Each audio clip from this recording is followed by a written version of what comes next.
On Monday morning, New York Daily News race-centric columnist Sean King posited a new change to the Constitution to oust Donald Trump. He tweeted, quote, "A few serious but wild questions. 1. Could the people of the United States somehow hold a vote now or in the next year to oust Donald Trump, like a recall of some sort?" And then he also tweeted, "What other ways exist for the American people to legally oust an unethical president? Impeachment only?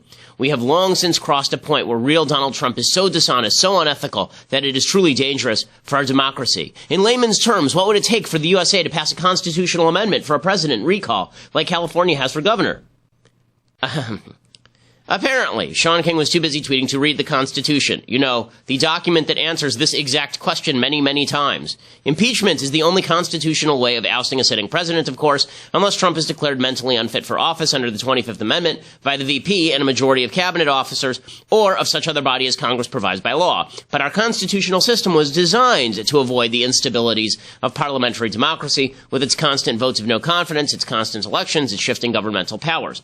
As for revisions of the Constitution also sets out how amendments work, but that would require, actually reading things. It would also require Donald Trump to do something so bizarre that VP Pence or House Republicans had no choice but to initiate Trump's ouster. He hasn't. The left's hysteria right now is so over the top, they can't even wait for Trump to implode for him to become unfit in their eyes. He was unfit the day he won. Here's the truth. Trump's Twitter feed is not a threat to the republic. His rhetoric may not be good for civil discourse, but that's nothing new. President Obama spent the last 8 years undermining civic discourse in a far more sophisticated way than Trump does with his 140-character blasts. And Obama undermined faith in the government far more than Trump has, which is how Trump was able to sweep into the White House on the back of popular discontent. The left can keep dreaming that Trump will just disappear, or they can deal with reality. So long as they do the former, Trump will keep winning. It looks like Trump's winning streak will probably continue on that basis. But, just as importantly, the left's lack of care about basic civics is one of the reasons politics breaks down. Our system is actually pretty durable. The founders created it that way.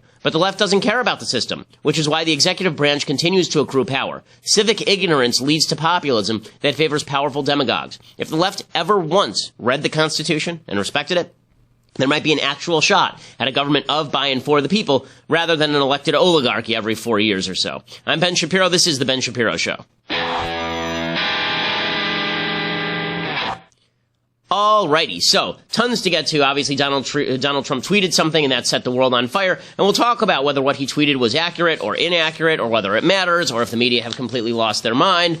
A lot to get to on that score. But first, we have to say thank you to our sponsors over at Mack Weldon. So Mack Weldon, MackWeldon.com, MackWeldon.com. They sell the best underwear that is available. They sell undershirts and hoodies and sweatpants. It is so comfortable. It is so durable. It really is fantastic, fantastic stuff. They believe in smart design and premium fabrics and simple shopping. They have a line of silver underwear and shirts that are naturally antimicrobial, which means that they eliminate odor, which is really cool. And they want you to be comfortable. So if you don't like your first pair, you don't even have to return it. You can keep it, and they'll still refund you, no questions asked. And not only do they look good, they perform well, too. I can attest to that. Basically, I had a bunch of underwear from other brands, and as soon as I got Mack Weldon underwear, I threw all of it out because Mack Weldon is just that much superior to all the other underwear that I own. I also got one of their hoodies, and it is fantastic. It's just great stuff all the way through. MackWeldon.com. You get 20% off using promo code Shapiro. That's promo code Shapiro, Shapiro. If you don't know how to spell my name, by the way, then you probably shouldn't be listening to or watching the show. It's exactly how it sounds. MackWeldon.com, using promo code Shapiro, Shapiro. You get 20% off if you use that promo code. Plus, they will know that we sent you. Okay, so everything went nuts over the weekend. Why did everything go nuts over the weekend? Because, unfortunately, we now live in a world where when Donald Trump tweets things, everybody takes it seriously. And this is a silly world, okay? Donald Trump tweets lots of stuff. And the stuff that he tweets is usually coming straight out of his butt. Okay, Donald Trump just sees stuff on TV and then he tweets it. And that's not the end of the world. It doesn't mean he's a bad president. Doesn't mean he will be a bad president. It means that he uses Twitter as some sort of diarrheic format for him to just spew out his thoughts. And sometimes that's actually really useful because his thoughts are useful. And sometimes his thoughts are not. But to pretend that every tweet, and this is what the media is doing, to pretend that every tweet that Donald Trump sent is some sort of reflection of internal Donald Trump administration policy or reflects the best available intelligence. No. So here's what happens. Donald Trump sends a series of tweets on Saturday morning. He's all mad because he saw a story in Breitbart that was basically a synopsis of all of the various actions taken by the Obama administration and the DOJ in the run-up to the election. And after the election, with regards to sort of the deep state going after Donald Trump. And here's what he tweeted. He tweeted, terrible. Just found out that Obama had my wires tapped in Trump Tower just before the victory. Nothing found. This is McCarthyism. Is it legal for a sitting president to be wiretapping the president prior to an election? Turned down, right? And then he tweets, let me find the exact text because it's hard to see here a little bit. He says, turned down turned down by court is new low, right? And then he tweeted also, I bet a good lawyer could make a great case out of the fact that President Obama was tapping my phones in October just prior to election. He said, how low has President Obama gone to tap 2Ps, my phone, during the very sacred election process? This is Nixon, Watergate, bad or sick guy. And so he tweets all this out, and everybody loses their mind, right? And then, like an hour and a half later, he tweets out, Arnold Schwarzenegger isn't voluntarily leaving The Apprentice. He was fired by his bad, pathetic ratings, not by me. Sad end to great show. The reason I add that last tweet is because this is how Donald Trump tweets, gang. Okay, just get used to it. Donald Trump is not tweeting the best available intel available from his intel community. He's not tweeting government secrets. He's tweeting whatever comes into his head, which I kind of like in some ways because it means we know what he's thinking. And in some ways I think, well, he's the president, he probably shouldn't be doing that. But this raises a bunch of questions. So everybody loses their mind. So we'll answer the first question first. The first question is Donald Trump correct? In fact, did Obama order him to be surveilled? Did Obama order his wires to be tapped? So that specific charge is wildly overblown. Okay, that specific charge is wildly overblown. Marco Rubio was on one of the TV shows, and he says that he's not sure exactly what Trump is talking about here. Trump made this very serious allegation. You're on the Senate Intelligence Committee. Do you have any evidence at all to suggest that President Trump is stating something factual here? By that, you mean the tweet yesterday about the President Obama? Yes. Yeah, so obviously I'm not sure what it is he is talking about. Perhaps the president has information that is not yet available to us or to the public. And if it's true, obviously we're going to find out very quickly. And if it isn't, then obviously he'll have to explain what he meant by it. So I'm not sure what the genesis of that statement was. Okay, so not a ringing defense from Senator Marco Rubio. Then Martha Raddatz has on Sarah Huckabee Sanders, who's another one of these spokespeople for the president. She is not good at her job. Here's Martha Raddatz grilling her over Trump's tweets.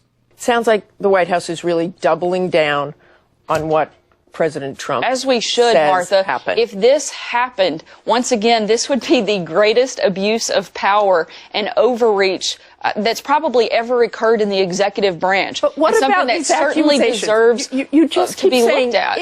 If the President of the United States said it was a fact. He didn't say, I read a story in Breitbart or the New York Times or wherever else. He said, just found out that Obama had my wires tapped in Trump Tower. That's not an if.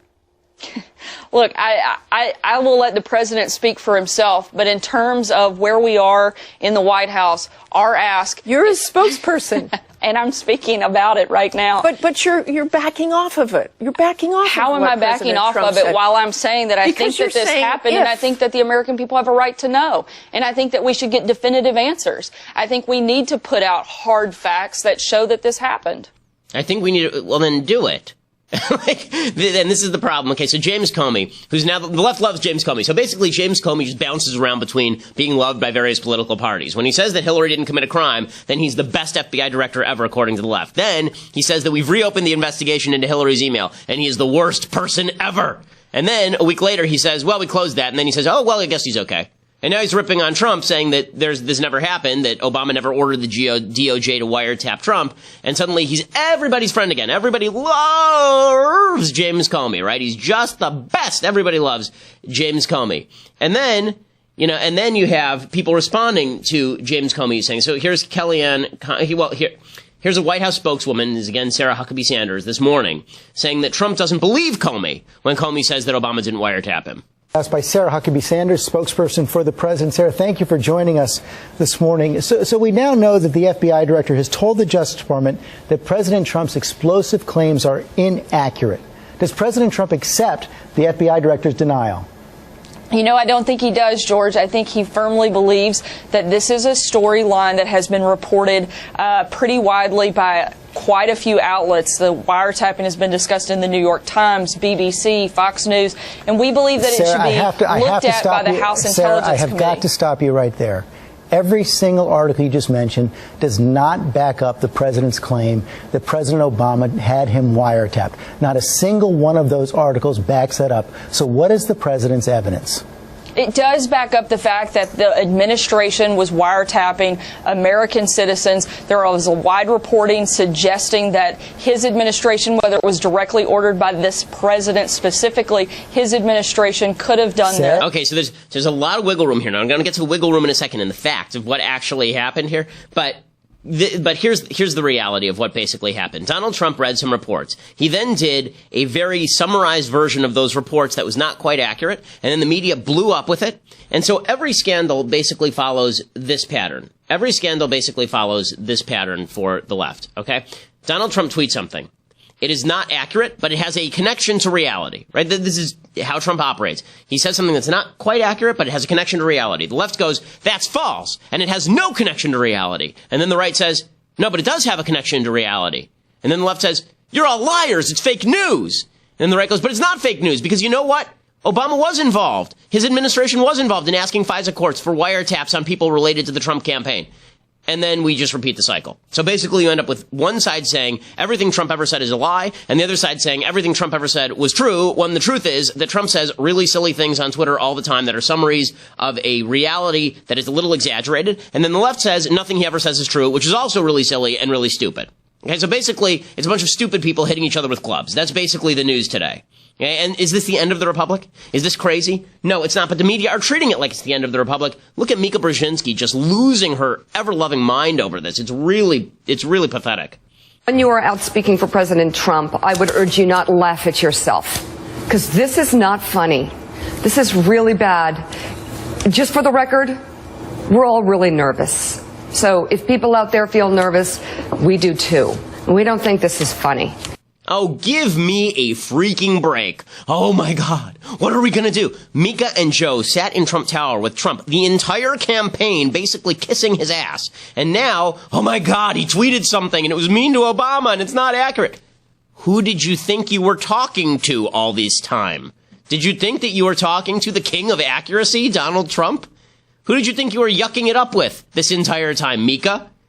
Unbelievable. Okay, so now we're actually going to get to the facts. So when I say that what Trump tweeted is not true, but it has a tenuous relation to reality, that is accurate. There is no evidence that Barack Obama directly ordered a wiretap of Trump Tower and Donald Trump particularly. Okay, that is not true. Here is what is true. Okay, National Review. To summarize, this is Andrew McCarthy. To summarize, reporting indicates that prior to 2016, the Obama Justice Department and FBI considered a criminal investigation of Trump associates and perhaps Trump himself, based on concerns about connections to Russian financial institutions. Preliminary poking around indicated that there was nothing criminal involved. But rather than shut the case down, the Obama Justice Department converted it into a national security investigation under the FISA Act. Okay, FISA allows the government, if it gets court permission, to conduct electronic surveillance, which could include wiretapping, monitoring of email, and the like, against those it alleges are agents of a foreign power. FISA applications and the evidence garnered from them are classified. We would not know about any of this unless someone had leaked classified information to the media, which is a felony. James Barrett over at Daily Wire, he says, according to multiple reports during the 2016 campaign, the Obama administration allegedly submitted 2 requests with the FISA court targeting Trump or those associated with him. The first, submitted in June 2016, was reportedly a request to monitor several of Trump's associates. The request was denied. The Obama administration then allegedly submitted a second FISA request in October focused on the computer server in Trump Tower, which they suspected had some connections to Russian banks. That request was granted, but nothing was found. And then there were some reports that the wiretaps of that computer continued nonetheless. Heat Street reported something similar on the issue.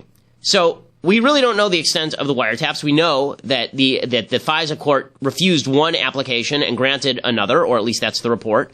We also don't know whether those wiretaps were trained at Trump's associates.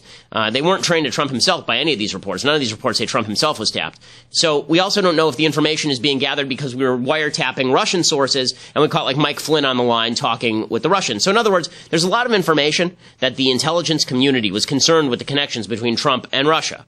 right? But the idea that Obama himself was dictating from top down that this is the case, that you have to follow Trump and you have to dig all this up, not any evidence of that. But by the same token, can you trust any of the people who are saying that? This is my biggest problem. Okay, my biggest problem with all of this is that the left keeps saying stuff like, what's the big crisis here?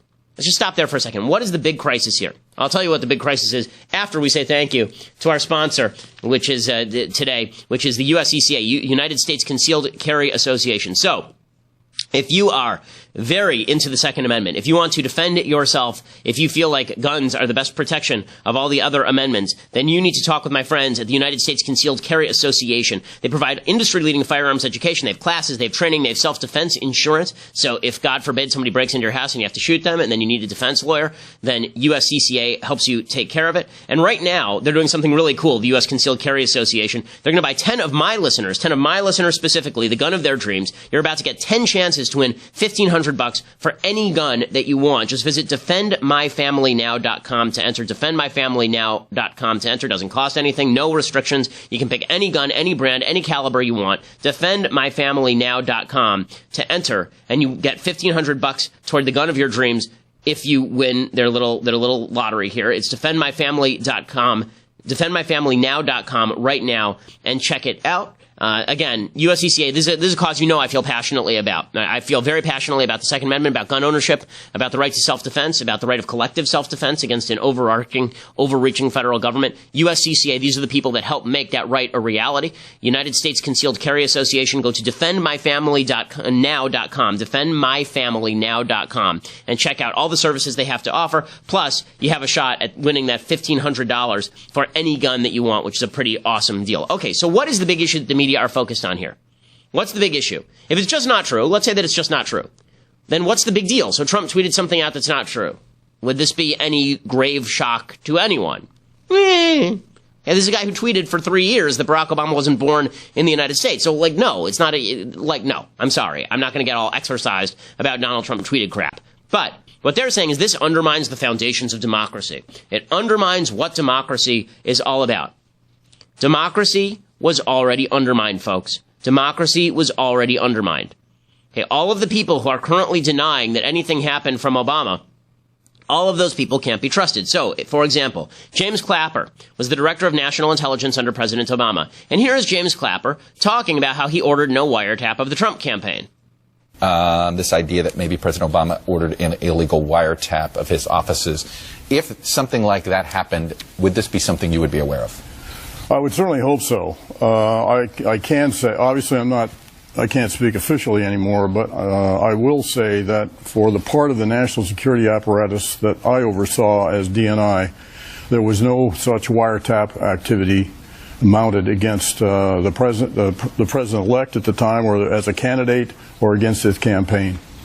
I can't speak for other Title III authorized entities in the government or a state or local entity. Yeah, I was just going to say, if the FBI, for instance, had a FISA court order of some sort for a surveillance, would that be information you would know or not know? Yes. You would be told this. I would know that. If there was a FISA court order on something like this. So he's saying none of this ever happened. This is all nonsense. Okay, I would believe him except for the fact that here's what James Clapper had to say in 2013 in front of Congress under oath. So what I wanted to see is if you could give me a yes or no answer to the question, does the NSA collect any type of data at all on millions or hundreds of millions of Americans? No, sir. It does not. Not wittingly. There are cases where they could inadvertently, perhaps, collect, but not wittingly. Okay, that is called perjury, what you just saw there. And that guy is out there on TV telling you that you ought to believe him now. James Comey is saying you ought to believe him now. Really? Which version of Comey did we believe during the election? The pro-Hillary version or the anti-Hillary version? Nobody knew. Okay, here is the reality. A lot of this is based, what Trump is basing this on is Mark Levin did a good job on Friday of laying out all of the various attempts by the Obama administration to basically surveil members of the Trump campaign. Here's Mark Levin doing the same thing yesterday on Fox News and explaining the case. And it's a pretty solid case, what Levin says here. The evidence is overwhelming. This is not about President Trump's tweeting. This is about the Obama administration's spying. And the question isn't whether it's spied. We know they went to the FISA court twice. The question is, who did they spy on? The extent of the spying. That is, the Trump campaign, the Trump transition, Trump surrogates. And I want to walk you through this, the American people. Exhibit 1. Exhibit 1. This is all public. Head Street. 2 separate sources with links to the counterintelligence community have confirmed that the FBI sought and was granted a Foreign Intelligence Surveillance Act court. This is spying. In October, giving counterintelligence permission to examine the activity of, quote, U.S. persons in Donald Trump's campaign with ties to Russia. Let me go on. This isn't me. They say the first FISA request, sources say, named Trump, was denied back in June, denied by the court. But the second out earlier, all these facts are publicly reported, publicly available, and we don't, know what's true and what's not true at this point. So, again, let me lay out the chain of events here. Donald Trump tweets something that isn't true but has a connection to reality. The left says it has no connection with reality. The right says, wait, no, it has some connection with reality. Plus, he's making a bigger point, and the bigger point is true. And the left goes, the bigger point isn't true, and it has no connection to reality. Okay, many things can be true at once. The Obama administration could not be trusted. Okay, the Obama administration clearly had information on Trump and Russia, or wanted to gather information on Trump and Russia, and now they're saying they can't even find any real connection. They were pushing this story. I mean, it was being leaked out at the time almost, and so the fact that that they're saying now that nothing ever went on that was illicit is not trustworthy. So when people say Trump is the one who's quashing the public trust, no one can be trusted. No one can be trusted here. And I'll tell you what's I think good about that. But you'll have to stick around at Daily Wire for that. So if you want to hear more, you can go to dailywire.com. Check it out, $8 a month at dailywire.com. Get to a subscription. You can be part of our mailbag, which we'll be doing later this week. You can also get the rest of the show live. Plus, we're going to have a Shapiro store launching in the next few weeks here. And so you're going to want to check that out as well with discounts for subscribers. Annual subscribers right now, you get a free copy of The Arroyo, which is a fictional film set on the southern border about the situation where ranchers are having their land overrun by drug cartels and illegal immigrant smugglers. You'll have to check it out. It's a really good movie, The Arroyo, made by my friend and colleague Jeremy Boring here at the Daily Wire. And you get that for free when you become an annual subscriber, plus other goodies that will be coming shortly. DailyWire.com, become a subscriber. We are the top conservative podcast in the United States.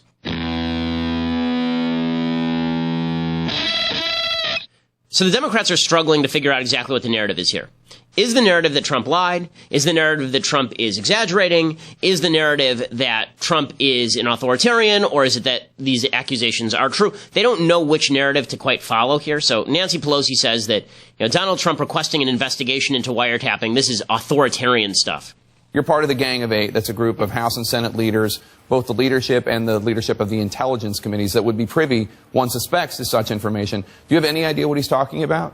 Well, the president, is the deflector in chief. Anything to change the subject from where the heat is.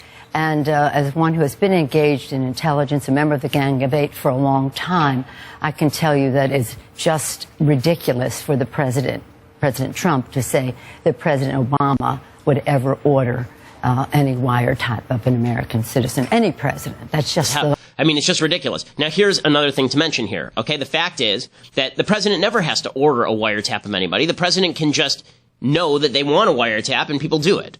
Okay, this idea that the president has to give a direct order. Very often, Holocaust deniers say that Hitler had nothing to do with the Holocaust because there's no piece of paper where Hitler said to people, "I want you to kill all the Jews." Except for all the speeches for literally a decade where he said that he wanted to kill all the Jews, and him bringing in a bunch of people around him who wanted to kill all the Jews, and then him telling all of them that the Jews were the scourge of the earth. The fact is that people at the heads of government very rarely have to tell their surrogates exactly what they want them to do. People have a general impression of what they want to happen. Right? So when the IRS was going after conservative nonprofits, that's not a shock in any way because Barack Obama wanted them to. He didn't have to issue a direct order to Lois Lerner to do that. So what the Democrats are trying to do is narrow the definition of what Trump said down to Barack Obama explicitly ordered a wiretap of Donald Trump personally. And what Trump is saying is, listen, I, meaning my team, we were all being wiretapped by the Obama administration, and they knew what to do because Obama's the head of the administration. Now, both sides can be living in this sort of weird gray area here, but nobody has a monopoly on truth here because neither one of them is really fully telling the truth. Like Donald Trump was not specific, and the specific allegation that he made is not true. The Obama team and their defenders, they're not specific, and the specific allegations that they make where they say nothing has happened, nothing illicit happened, no one was being tapped, by media reports, that's not true either. Chuck Schumer tries to have it both ways. He tries to say that Donald Trump is screwed whether this report is true or not. Either way, Chuck, the president's in trouble. If he falsely spread this kind of misinformation, that is so wrong. It's beneath the dignity of the presidency. It is something that really hurts people's view of government. It's civilization warping, as Ben Sass, a conservative Republican, called it. And I don't know if any president, Democrat or Republican in the past, has done this. It shows this president doesn't know how to conduct himself. Okay, so either way, right? Either the investigation is true, in which case he's screwed, or it's not true, in which case he's lying. Or it's possible that he's not lying so much as he's saying things that are overblown, because that's what Donald Trump does. And then everybody is overreacting to that, but there's a grain of truth to what he's saying about the Obama team wanting to get him.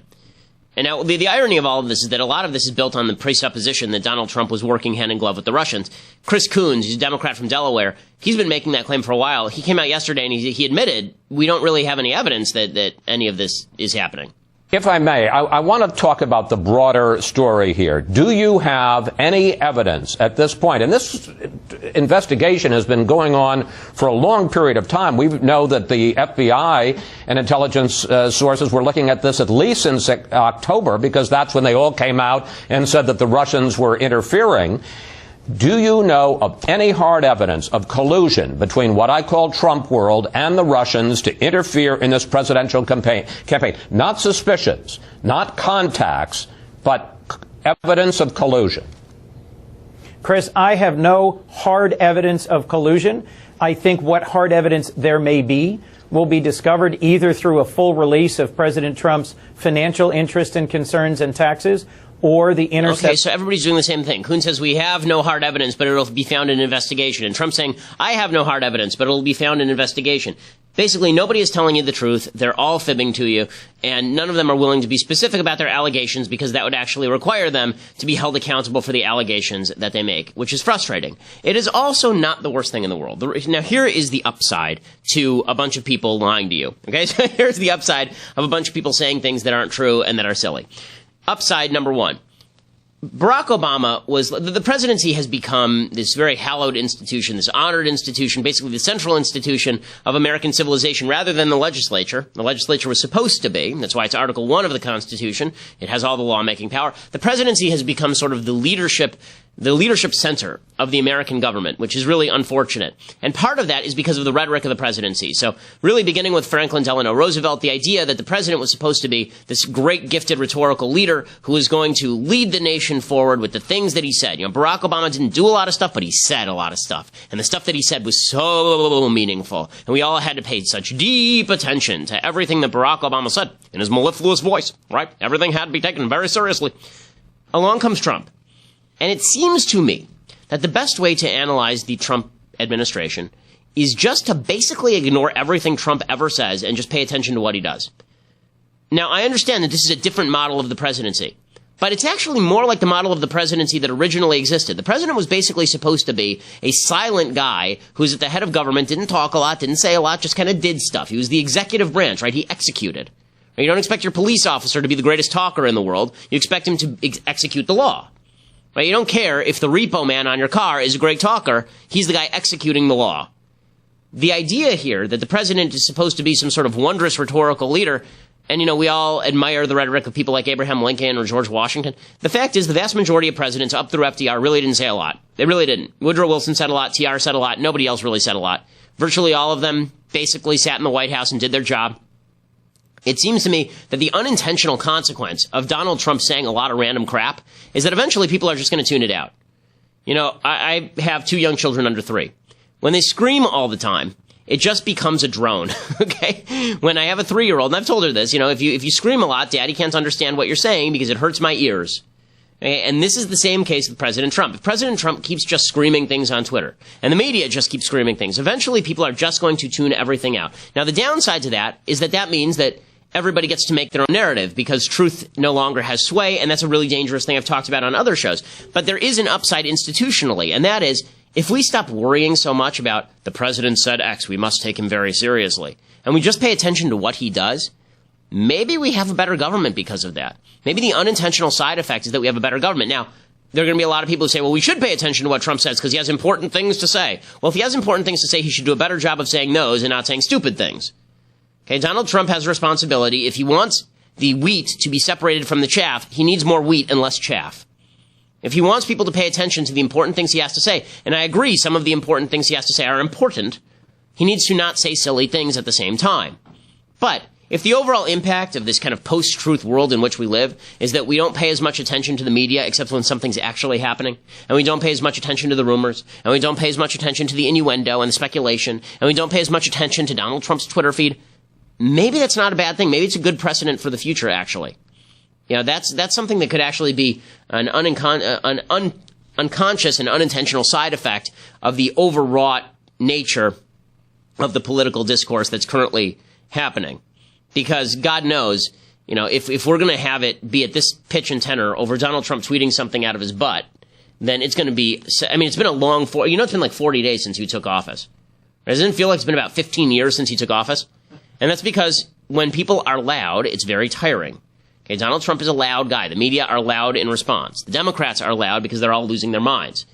Now, how about this? How about everybody just simmers down, or alternatively, people can just stop paying attention, and we'll all just say, okay, you know, say what you want to say, wake me when it's over, tell me what you're going to do. And I think maybe that's a better way to do government anyway. Okay, I have more to talk about here, things I like and things I hate. But first, we have to say thank you to our sponsors over at Birch Gold. So, if you're somebody who's looking at the economy and you're saying to yourself, yeah, things are going great, but I'd like to diversify, or I think the stock market is overvalued, you need to talk to my friends over at Birch Gold. So, you go to birchgold.com/Ben. They can help you legally move your IRA or 401k out of stocks and bonds and into precious metals. And there's something to be said for diversifying your base of assets. I own some precious metals. I think everybody should, because the fact is that precious metals are not backed by the government. Precious metals are backed by their value. And that is a very, very good thing. So, birchgold.com/Ben is the place to go for all of this. And they will send you a 16-page free kit revealing how gold and silver can protect your savings and how you can legally move, again, your IRA or 401k out of stocks and bonds into precious metals without tax consequences. birchgold.com/Ben, A+ rating from the Better Business Bureau, countless 5-star reviews. Check them out, birchgold.com/Ben. Okay, time for some things that I like and some things that I hate. Let's do it. Things that I like. All right, so this week I'm going to be doing spy movies, since we are apparently talking about nothing but spies everywhere. This is the most paranoid time in American politics since the 1970s. It's very reminiscent of the 1970s. And in the 1970s, Hollywood made a bunch of films about the government being in league with spies and covertly killing people. There's a lot of paranoia running rampant on the left. Trump is in league with Putin. Something deep nefarious is happening. Ooh. By the way, you want to know my actual theory on Trump and Putin? Here's my actual theory on Trump and Putin, if there's anything there at all. Trump likes Putin because Putin's a strong man and says blustery things. And also, he hired Paul Manafort, who is considered this kind of black ops guy. And Paul Manafort actually was in bed with the Russians, and by the time Trump realized it and ousted him, then that sort of gave the Russians a foot in. If there's anything there, it's that. I don't think that this is a matter of Donald Trump is owned by the Russians. They have tape of him being peed on by Russian prostitutes or anything silly like that. In any case, in a paranoid time, you get paranoid movies. And there are a lot of really good paranoid movies made in the 1970s. One of those is 3 Days of the Condor. This is a movie with Robert Redford and Max von Sydow. And it's all about this spying thing that goes wrong, basically. Robert Redford works for a firm, and he comes back. This is the very beginning of the movie. He comes back one day, and everybody in the firm has been killed. And he's trying to figure out who has done it.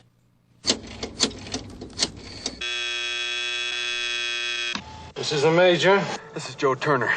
Identification? My name is Turner. I work for you. Now listen. Identify yourself. What is your designation? Condor. Something has happened. Section 9, Department 17. The section's been hit. What level? What level? Level of damage. Everybody. Dr. Lapp, Janice, Ray, Harold. Everybody is dead. What is it? What is it? Are you damaged? Damaged? No. Are you armed?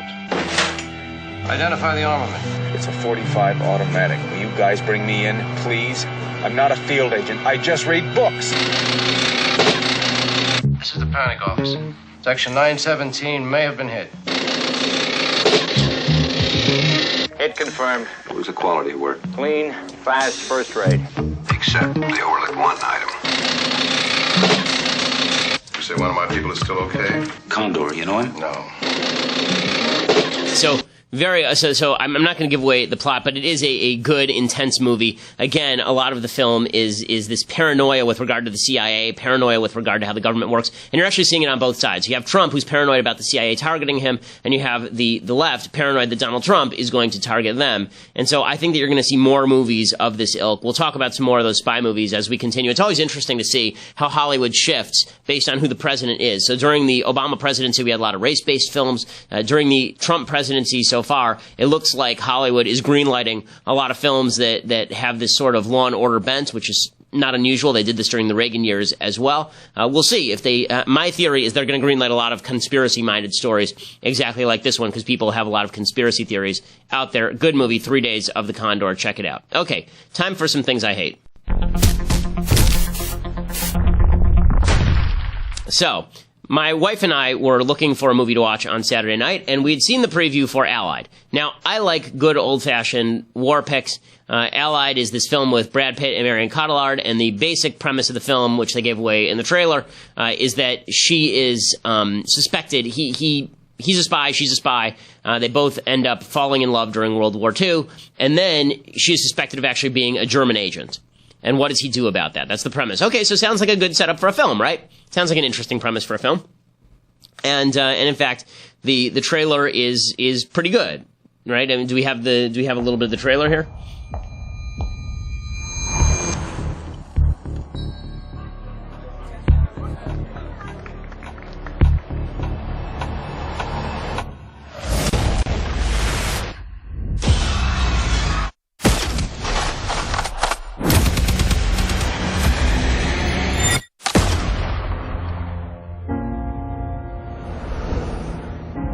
Take the couch.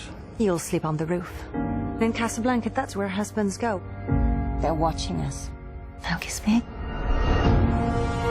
So the film is actually it's not a horrible film, but it's not a good film, and there are several flaws with the film. One is, not to give anything away, but the basic premise of the film is that love should overcome all.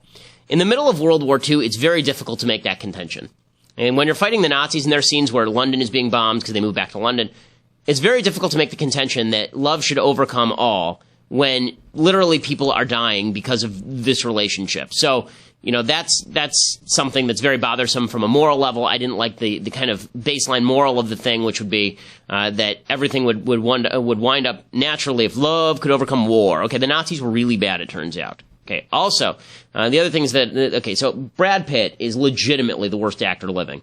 He is just awful. He is so wooden in this film that if the guys from Fargo stuck him in a wood chipper, he'd actually come out as wood chips on the other end. He's just a log.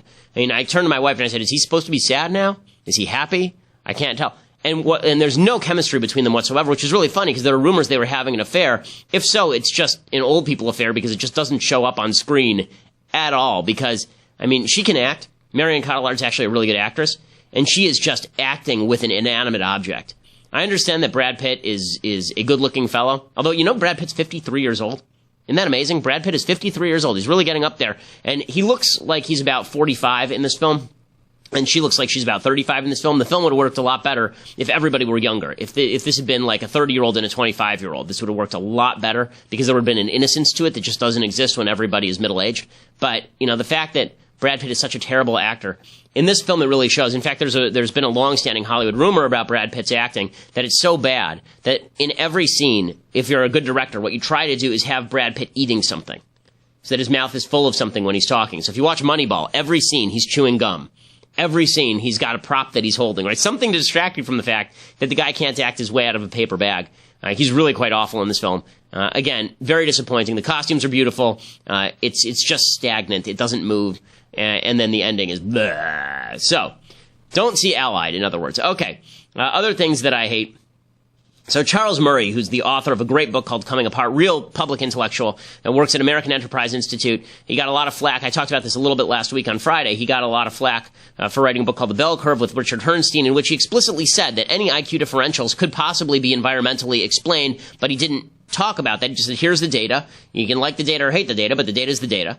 And the protests against Charles Murray at Middlebury College are overwhelming, and here's what it looked like. Murray, go away! Racist, sexist, anti-gay! Charles Murray, go away! Racist, sexist, anti-gay! Charles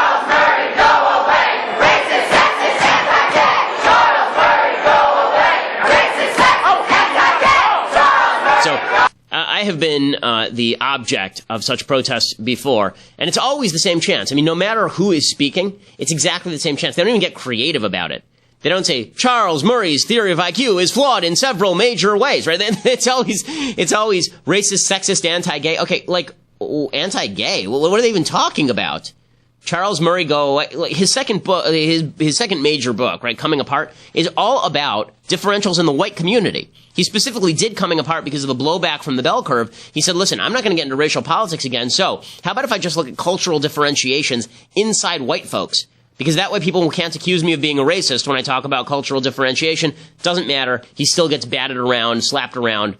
Really, really ridiculous. It actually got violent at one point here. There was a professor who left in like a neck brace. And this just goes to show you that, two things. It goes to show you two things. One is, it does not matter. It does not matter who is speaking at these campuses. The left must stop them. The left must stop them no matter what. Charles Murray wrote, a few months ago, AEI's student group at Middlebury College invited me to speak on the themes in Coming Apart and how they relate to the recent presidential election. About a week before the event, plans for protests began to emerge, encouraged by several faculty members. Their logic was that since I am a racist, a white supremacist, a white nationalist, a pseudoscientist whose work has been discredited, a sexist, a eugenicist, and this is a new one, anti-gay, I did not deserve a platform for my hate speech, and hence it was appropriate to keep me from speaking. And he talked about how it played out and how the administration tried to help, but the students who did this need to be suspended. They need to be punished. The people who got violent should be expelled. This is insanity. This is insanity. And it's shocking to me also. It's shocking to me personally just because, number one, Charles Murray is, again, a very well-respected intellectual. This happened to Ayaan Hirsi Ali, another controversial intellectual. It's happened to Jason Riley of the Wall Street Journal, another controversial intellectual. And this should show the right something too. Okay? And what the right should see is that there is just because the left protests someone does not make that person good. And the left will protest virtually anyone. They'll protest Charles Murray, they'll protest me, they'll protest Milo. We are not all three equivalent. Okay, you actually have to analyze the content of and if the left would do that, what they might come away with is some learning rather than some shouting. Charles Murray says, I stood at the podium, I didn't make any attempt to speak, no point in it, but I did make eye contact with the students. I remember one in particular from whom I couldn't look away for a time. She reminded me of my daughter. She looked at me reproachfully and a little defiantly, her mouth moving in whatever the current chant was. I'm probably projecting, but I imagined her to be a student who wasn't particularly political, but had learned this guy Murray was truly evil. So she found herself in the unfamiliar position of activist, not really enjoying it, but doing her civic duty. The others, wow. Some were just having a snarky good time, as college undergrads have been known to do, dancing in the aisle to the rhythms of the chants. Many looked like they had come straight out of casting for a film of brown shirt rallies. In some cases, I can only describe their eyes as crazed and their expression as snarls. Melodramatic, I know, but that's what it looked like. This went on for about 20 minutes. My mindset at that point was to wait them out if it took until midnight, but finally Bill Berger came on stage and decided correctly the people who would come to hear the lecture deserved a chance to do so. Professor Stanger and I were led out of the hall to the improvised studio, and then he started giving his lecture. There was the sound of shouting outside, followed by loud banging on the walls of the building, and they continued to speak. The fire alarm was pulled. This has happened to me personally. This is what happened at Cal State Los Angeles. We finished around 6:45, prepared to leave the building.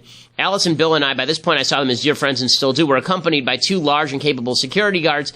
We walked out the door into the middle of a mob. I have numbered, they read about 20. It seemed like a lot more than that to me, maybe 50 or so, but I wasn't in position to get a count. They were wearing ski masks, which was disquieting.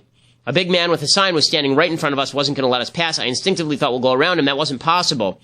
We'd just get blocked by the others who were joining him. So we walked straight into him. One of our security guys pushed him aside, and that's the way it went from then on. Basically, they plowed right through it. Someone grabbed Allison's hair just as someone else shoved her from another direction, damaging muscles, tendons, and fascia in her neck. I was stumbling because of the shoving. If it hadn't been for Allison and Bill keeping hold of me and the security guards pulling people off me, I would have been pushed to the ground. This is brown shirt stuff. It is. Read back to the late days of the Weimar Republic. This is the kind of stuff that brown shirts did. Okay, the idea that you're going to shut down any sort of active engagement that you don't agree with and you're going to participate in violence to do so, that is not just ideological fascism, it is the actual methodology of fascists the world over. It is disgusting, and Middlebury College has an obligation to find out who was doing this and to expel them ASAP. And it's not just the fascists at Middlebury. Over in Berkeley, there was some pro-Trump event, and it broke into basically a brawl. Here's what it looked like. Has mass support when he doesn't, and he's losing support every day. And if any neo-fascists or white supremacists try to come out today, I want a pledge from everyone here that we will act together and act united and make clear to them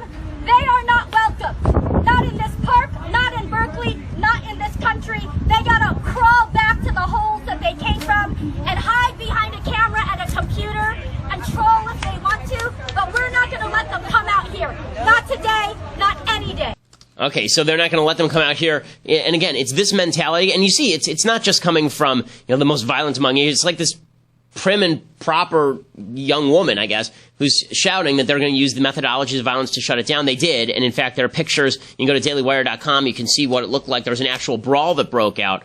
This is dangerous stuff. And when people start responding to the dangerous stuff, it's going to get even more dangerous. So all I can recommend to folks on the left is please, please, please engage in conversation, not in violence. If you don't, the authorities should be called on you ASAP, because if that doesn't happen, if this stuff doesn't get quelled, then it's going to bust out in a major way. And there's going to be both sides in the streets hitting each other with brickbats. And that's going to get really ugly really quick. That's a real danger to democracy. You want to talk about danger to democracy? It's not Donald Trump tweeting silly things. Okay, it's not the media responding to Donald Trump tweeting silly things. The real danger to democracy is Charles Murray getting beat up or people trying to beat him up while he's speaking at a university. It's people in Berkeley getting the crap kicked out of them. And literally, you can see the video. Somebody's getting the crap kicked out of them for being pro-Trump or anti-Trump. That stuff is the real danger to democracy, and I fear that is getting more and more severe as people stop remembering their civics, stop remembering how government is supposed to work, and start thinking that government is supposed to be the avatar of their rage. I'm Ben Shapiro. This is The Ben Shapiro Show.